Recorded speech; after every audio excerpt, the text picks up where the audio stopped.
नमस्कार। आज हम एक ऐसे बिजनेस आइडिया के बारे में डिस्कस करेंगे जिसमें जो प्रोडक्ट है उसकी डिमांड हर दुकान, हर घर, हर ऑफिसर्स, फैक्ट्री, ऐसे काफी जगह पे इस प्रोडक्ट का इस्तेमाल होता है। चाहे अमीर हो, गरीब हो, मिडिल क्लास हो, कैसे भी तरह के कैटेगरी के लोग हैं, सब जगह पे ये प्रोडक्ट हमेशा चलता है। और साथ ही साथ सबसे बड़ी खासियत यह है कि इसमें जो भी सामान है इसके कभी कोई एक्सपायरी का प्रॉब्लम नहीं होता है। आपको एक अच्छा प्रॉफिट मिलता है, कस्टमर बार बार आपके पास वापस आते हैं और बहुत सारे, यानी मैं कहूं तो हजारों आइटम, हजारों प्रोडक्ट आप आपके बिजनेस में रख सकते हैं। तो आज का बिजनेस आइडिया का टॉपिक है प्लास्टिक आइटम्स की दुकान के बारे में या प्लास्टिक आइटम्स के बिजनेस के बारे में। तो आज हम पूरी डिटेल के बारे में समझेंगे कि आपको इस तरह का एक बिजनेस शुरू करने के लिए कितने पैसे आपको निवेश करने होंगे, कैसा लोकेशन होना चाहिए, आपको क्या क्या प्रोडक्ट रखने हैं, आपको होलसेल करने हैं या रिटेल में ये बिजनेस शुरू करना अच्छा होगा। इसके पूरे डिटेल के बारे में आज हम इसको कवर करेंगे। दोस्तों, प्लास्टिक इंडस्ट्री जो है आज भारत के सबसे बड़े रिटेल इंडस्ट्रीज में एक है। इसका सिंपल उदाहरण है, आज घर में चारों तरफ आप देखिए, आपको कितने प्लास्टिक के आइटम देखने को मिलेंगे, जैसे कि bucket, mug, storage box, dustbin, lunch box, water बोतल, किचन के कंटेनर, कुर्सी, टेबल, प्लास्टिक का बास्केट, हैंगर, सैकड़ों प्लास्टिक प्रोडक्ट्स हर घर में इस तरह इस्तेमाल होते हैं। यही वजह है कि प्लास्टिक आइटम शॉप ऐसा बिजनेस है जहां कस्टमर बार बार वापस आता है। इस बिजनेस को आप अलग अलग लेवल पे शुरू कर सकते हैं, जैसे कि एक छोटे शॉप लेके आप एक रिटेल बिजनेस शुरू कर सकते हैं। आप इसको चाहे तो ऑनलाइन कर सकते हो, आप इसको होलसेल में बिजनेस कर सकते हो। तो इस तरह इस बिजनेस करने का काफी लेवल होता है। आपको किस तरह इस बिजनेस आपके लिए सूटेबल है, आपके पास कितने निवेश है, आप किस तरह इसको शुरू करना चाहते हैं, ये आपके ऊपर डिपेंड है। तो आज हम एक रिटेल शॉप लेवल पे इस बिजनेस को कैसे किया जा सकता है उसके बारे में डिटेल में डिस्कस करेंगे। तो जैसे हर बिजनेस की तरह सबसे पहले आपको एक अच्छा लोकेशन चुनना है जहां आपके बिजनेस के सेटअप कर सकते हैं। लोकेशन अच्छा इसलिए होना चाहिए कि आप जितने भी कस्टमर आपके पास ज्यादा आएंगे उतने ही लेवल पे आपका बिजनेस ग्रो होता रहेगा। तो लोकेशन ऐसा चुनिए जहां एक मेन मार्केट एरिया हो तो बहुत ही अच्छा है। उसके अलावा कोई रेजिडेंशियल एरिया, कोई हाउसिंग सोसाइटी, कोई अच्छे एक मेन रोड साइड, इस तरह का एक लोकेशन भी आप इसके लिए चुन सकते हैं। और शॉप के लिए आपको मिनिमम 200 स्क्वायर फीट से लेकर 300 स्क्वायर फीट तक का एरिया मिनिमम होना चाहिए। आप उससे ज्यादा एरिया लेते हैं तो भी आपके लिए अच्छा है, लेकिन मिनिमम आपके पास 200 से लेकर 300 स्क्वायर फीट का एरिया मिनिमम होना ही चाहिए। क्योंकि क्या है कि प्लास्टिक के आइटम्स में बहुत सारे रेंजेस होते हैं, तो उसमें आप अलग अलग आइटम रखोगे। भले ही आपके पास स्टॉक कम होगी हर एक आइटम की, भले ही आप एक एक आइटम के 5-5 या 10-10 पीसे रखेंगे, लेकिन आइटम रेंज काफी ज्यादा होता है तो आपके पास स्पेस कम से कम इतना तो होना ही चाहिए। और इसके बाद सबसे इंपॉर्टेंट है कि आपको अच्छा रैकिंग करवाना है, क्योंकि इसमें क्या है, जितने भी आपके पास स्पेस है उसको अगर आप प्रॉपर तरीके से यूज करना चाहते हो, आप मैक्सिमम मटेरियल स्टोर करके रखना चाहते हो, आपका डिस्प्ले दिखने में बेहतर होना अगर चाहे तो आपको एक अच्छा रैकिंग जरूर करना पड़ेगा। और रैकिंग करने से आपका डिस्प्ले बहुत बेहतर लगता है। अब इसके बाद अगला है कि आपको मटेरियल कहां से खरीदना है। आपको बेस्ट एक होलसेलर से मटेरियल खरीदना होगा। तो मैं कहता हूं, जब आप एक नई शुरुआत करते हो, आप बिल्कुल नए हो मार्केट में, आप बिल्कुल नए एक बिजनेस शुरू करते हो, तो आपके नजदीक से जो भी सिटी है उसमें अगर उधर से आपको एक अच्छा होलसेलर मिल जाता है तो आप कुछ पहले शुरुआत के स्टॉक उधर से लेके इस बिजनेस की शुरुआत कर सकते हैं। आपके नजदीक के होलसेलर से शुरुआत में लेने का एक बेनिफिट ये है कि आपको ये पता चलेगा कि आपके एरिया में किस तरह का प्रोडक्ट का डिमांड है। बिल्कुल नॉर्मल प्रोडक्ट चलते हैं या फिर ब्रांडेड प्रोडक्ट ज्यादा चलता है।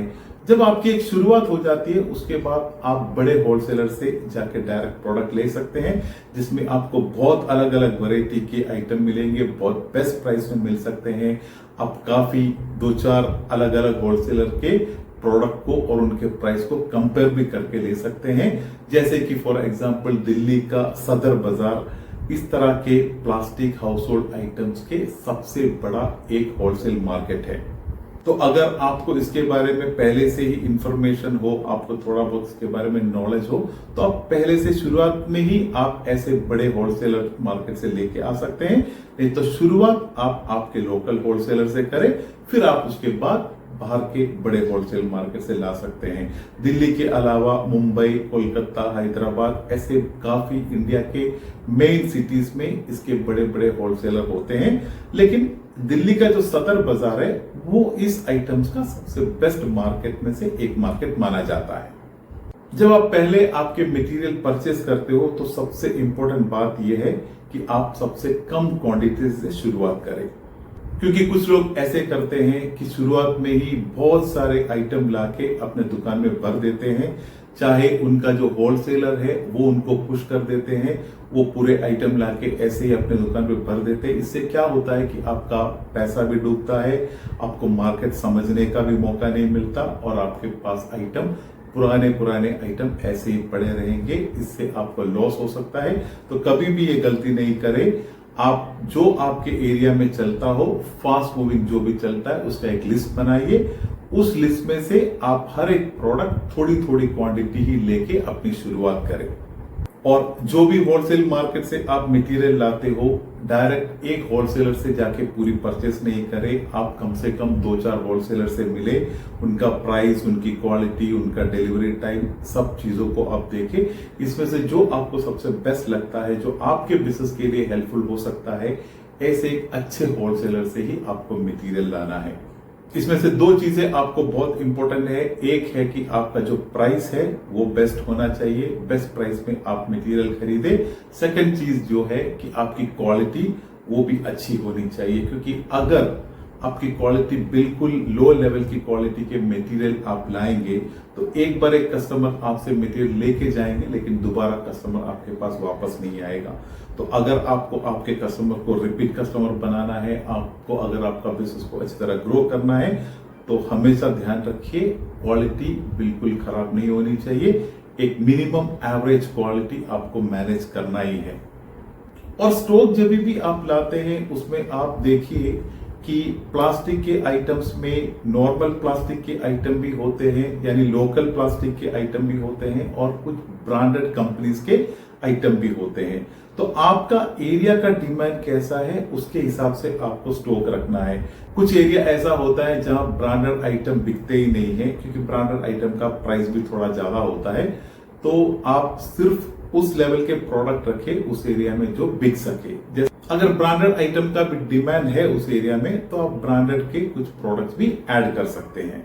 इस तरह का एक बिजनेस जो हमने अभी डिस्कस किए थे, इसको आप 2 से 3 लाख तक के निवेश में इस तरह का एक छोटा बिजनेस की शुरुआत कर सकते हैं। ये हमने एक छोटे रिटेल शॉप बिजनेस के सेटअप के बारे में डिस्कस किए थे। जितना आपका शॉप बड़ा होता है, आप जितना ज्यादा क्वांटिटी लेते हैं, उसके हिसाब से आपका इन्वेस्टमेंट भी बढ़ सकता है। अब देखते हैं कि इस बिजनेस में आपको कितना प्रॉफिट मिल सकता है। आपके पास काफी आइटम्स होते हैं, बहुत अलग अलग रेंज के प्रोडक्ट्स होते हैं, तो सब प्रोडक्ट पे अलग अलग तरीके का प्रॉफिट मार्जिन होता है। लेकिन एक एवरेज प्रॉफिट मार्जिन जो है 50% से लेके 80% तक के बीच में आपको एक एवरेज प्रॉफिट मार्जिन मिलता है। आप एक छोटी शुरुआत इस तरह करके आपके बिजनेस को स्टेप बाय स्टेप ग्रो कर सकते हैं। आपको इस बिजनेस में एक्सपायरी प्रोडक्ट का इतना ज्यादा कोई इश्यू नहीं होगा।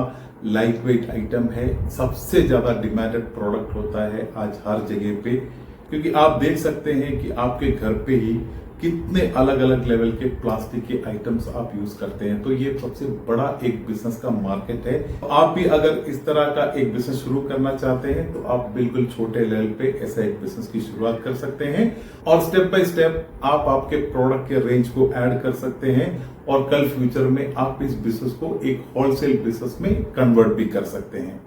तो यही था आज के टॉपिक के बारे में। अगर आपको वीडियो अच्छी लगी हो, इंफॉर्मेटिव लगी हो, तो एक लाइक जरूर कर दें।